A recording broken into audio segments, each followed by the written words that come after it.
Como vimos ali, professor Cláudio, na opinião do conselheiro do Ministério, ele evidentemente ele Era homem do ministro, ele claro. defende, não há, a língua não se presta a liberdades. Ele fez um sofisma, ele falou a ortografia é uma norma. O Conselho Constitucional da França, e a gente tem sempre aquela fé na França como grande centro de liberdade no mundo, fulminou a lei assim, em limine. Ela disse, não se pode exigir das pessoas uma forma proibida de se expressar. Se ele quiser se expressar com palavras erradas, palavras estrangeiras, com palavras tortas, é a sua liberdade. Mas os próprios franceses são muito zelosos da língua. Eu me lembro que eu lá estava e fiz uma coleção de palavras, por exemplo, eles não dizem computador, eles dizem ordenateur. Sim. Eles não dizem windsurf, eles dizem vela ao vento, vela ao vento. Mas dizem parking, camping, pressing... Até o nome do Leonardo da Vinci, ele diz Leonardo da Vinci. Sim, a pronúncia, sim, a pronúncia. Então, eles dão prioridade já por índole, por natureza. Na pronúncia, só que eles usam palavras estrangeiras aos milhares. Eu queria só um detalhe, é que esse projeto, ele tem uma simpatia imediata, conquista a simpatia imediata, porque ele, claro, ele trata de um assunto que nos preocupa a todos, a língua. E se a nossa língua está ameaçada, não seremos nós que vamos ficar atrás. Só que esse é um equívoco, a língua não está ameaçada. Isso é importante dizer. As línguas do mundo, elas não têm um repertório de palavras idêntico, que, portanto, que seriam intercambiáveis. Eu posso usar a palavra do inglês, eu posso usar a palavra do português. As línguas do mundo têm hipertrofias em certas áreas e, ao contrário, deficiências em outras. Depende da vocação do país, depende da atividade econômica, etc. Bom, eu tenho uma colocação sobre isso. Se pegar isso em português, vai encontrar milhares de palavras oriundas do Tupi-Guarani, por exemplo. Então, os idiomas têm uma permanente permuta, uma permanente fusão, vamos chamar assim. Os nossos rios todos são tupis-guaranis. Tupis-guaranis, Jacuí, as nossas cidades. Vacacaí. Então, para dar um exemplo típico do quanto os idiomas têm permutação permanente. Agora, eu me lembro sempre de uma tese, que talvez tu não gostes, José Ramos Tinhorão, que ele dizia que ao grau de dependência econômica corresponde o grau de dependência cultural. De certa forma, a linguagem, ela é alguma coisa que, ao contrário do que tu dizes, na minha concepção, também sobre um processo de dominação. Se não houver resistência. E o que é resistência? A resistência, para mim, não é uma medida legal. A resistência de um idioma é um próprio processo de desenvolvimento cultural. Coronel, tu não pode substituir a música brasileira por uma música estrangeira. Elas têm que conviver. O convívio é que é saudável. O problema é que, no entender do deputado Carrion, é que eu quero fazer uma defesa dele, ele entende que na velocidade com que se dá o ingresso do idioma estrangeiro, começa a haver mutilação do idioma português ou enfraquecimento do idioma português. Este é o entendimento dele. Eu não acredito em medida legislativa. Tá? Bom, Coronel, mas eu vejo confundisse causa e consequência. Todos nós somos contra a colonização cultural, mas não é a língua é consequência disso. Por exemplo, vou dar um exemplo bem claro para todo mundo. Entrou agora aqui no nosso país, faz 2, 3, 4 anos, o hábito de comemorar Halloween. Não é uma festa nossa, é uma festa do hemisfério norte, uma festa etc, etc. Então, por essa tese, que é a tese, nós transformando Halloween em festa das bruxas, teríamos solucionado o problema. Não, o problema está em absorver uma festa estrangeira. Esse é que é o problema. O deputado falava daqueles nomes em inglês que ele não entendeu muito bem, porque talvez ele não tenha criança pequena. Eu tenho uma bem pequenininha, eu sei. Era Gormits, era High Wheels, era Barbie Fashionista. São nomes de personagens americanos que aparecem na TV. Não são palavras em inglês. O que nós gostaríamos é que eles não tivessem essa influência cultural. Não é a língua, não é mudando a língua que nós vamos mudar, nós temos que mudar a atitude para que a língua mude. É o contrário. Um caso interessante do Feliz Aniversário, do Happy Birthday. Eu me lembro que se cantava muito em inglês. Hoje só se canta em português. Eu parabéns a você. Quer dizer, é interessante. Há processos inversos também. Não, o Brasil faz mestiçagem. O que essa lei na Europa foi, obviamente, logo simpatizada por toda a direita. A direita na Alemanha, a direita na França. O Le Pen adora essa lei.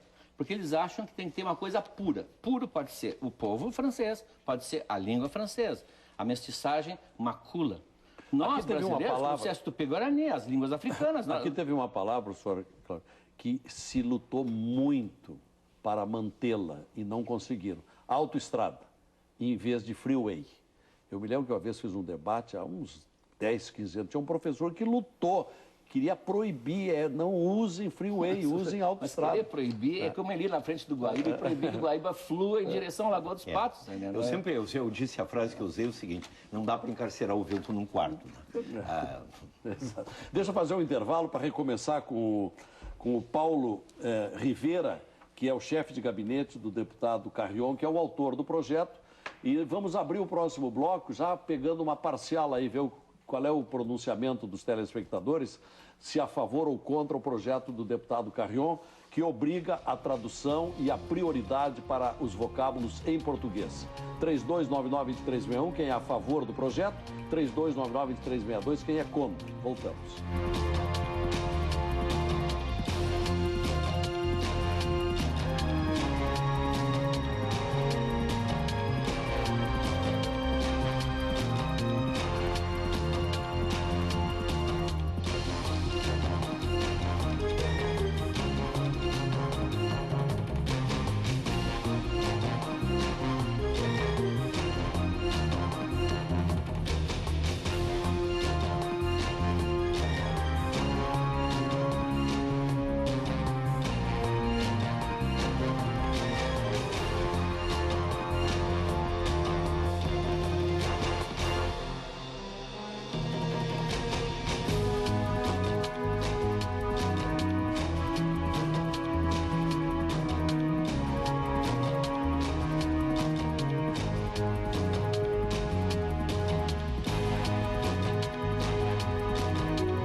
Hip Hop já provou isso. Então, o debate está bom aqui no intervalo.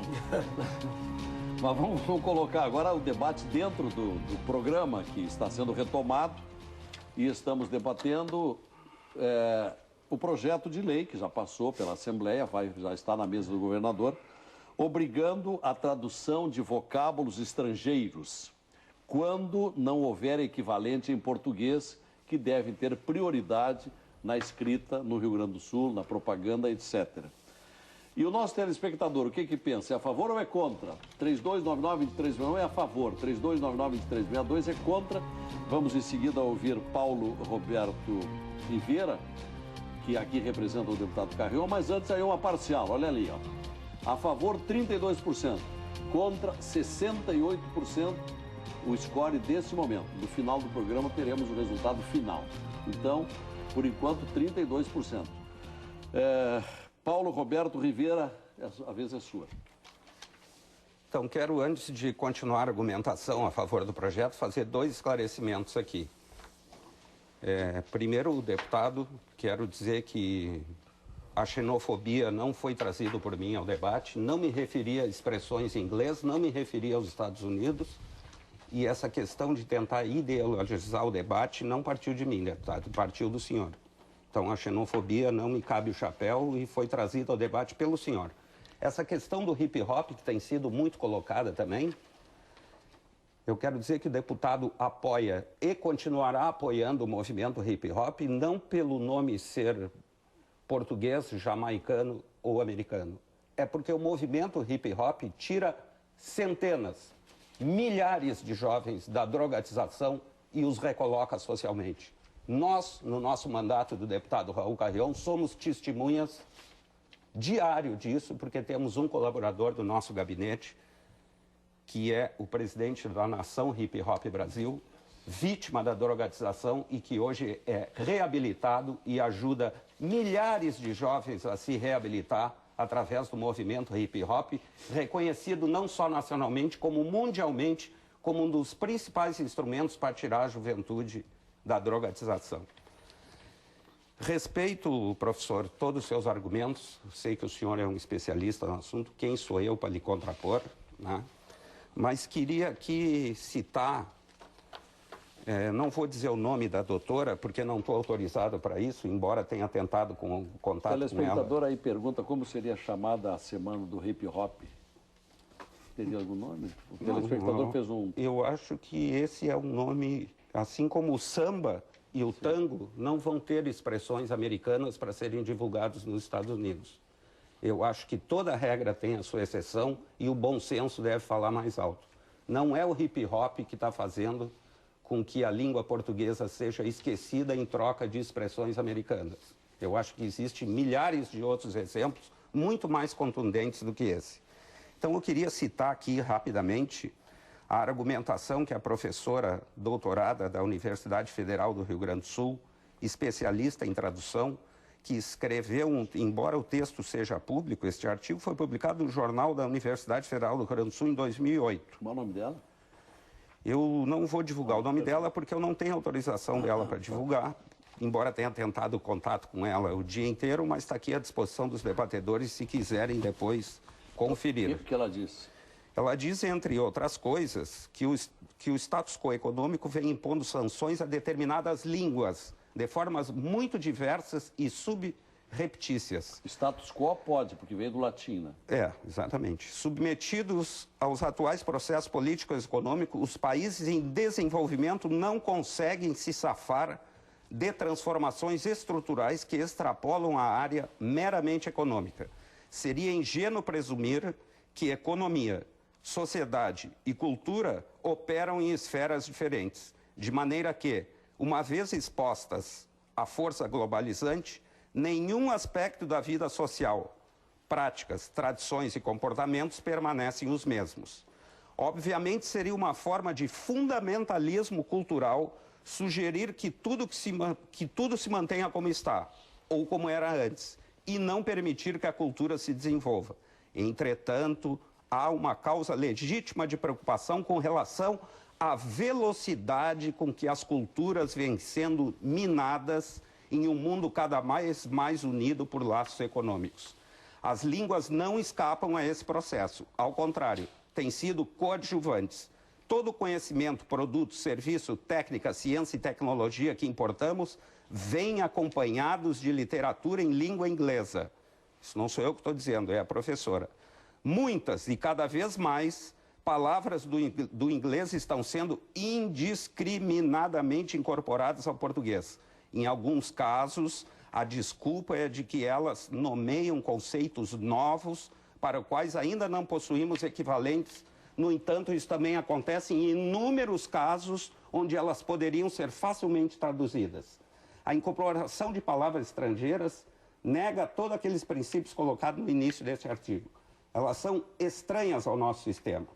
Do ponto de vista social, além de não facilitar a comunicação, elas excluem a maioria dos usuários de língua portuguesa desse processo. Quantos brasileiros entendem inglês?